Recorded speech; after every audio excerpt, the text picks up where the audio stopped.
పిండి కొబ్బరి కక్కరాలు ఎలా చేయాలో చూద్దామా. ఫస్ట్ అయితే పిండి కొబ్బరి కక్కరాల కోసం కొబ్బరికాయని అయితే తురిమేసుకొని పక్కన పెట్టుకోవాలి. ఒక కొబ్బరికాయని అయితే తురిమేసుకున్నాము.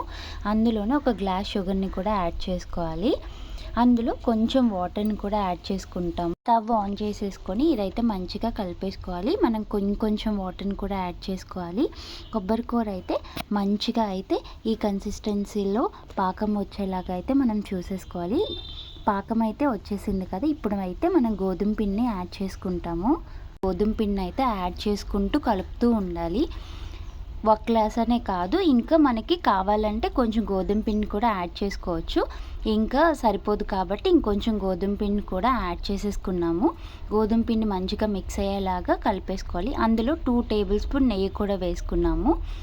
మా నానమ్మ చేస్తుంది. ఆ పాతకాలం వంటల మజాక. వాళ్ళ చేతిలో ఏముంటుందో కానీ వాళ్ళు ఏం చేసినా టేస్ట్ అయితే చాలా బాగుంటుంది కదా.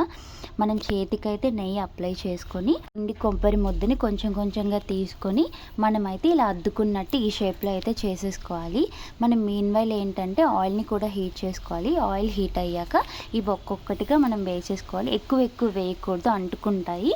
సో 3 to 4 అలా వేసేసుకోవాలి.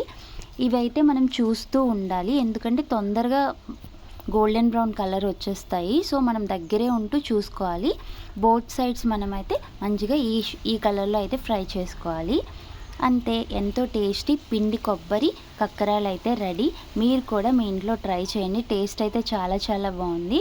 ఇప్పుడు వంటల మజాక అన్నట్టు పాతకాలం వంటలే సూపర్ కదా టేస్ట్. మా మిన్నమ్మ కోసం కూడా కక్కరాలు చేశారు మా నాన్నమ్మ. అవి కూడా మేమైతే ఫ్రై చేసుకున్నాము. అంతే, ఎంతో టేస్టీ పిండి కొబ్బరి కక్కరాలు రెడీ. మీరు కూడా ఇంట్లో ట్రై చేసి ఎలా ఉందో కామెంట్ చేయడం మాత్రం మర్చిపోవద్దు. Like, share and follow for more videos.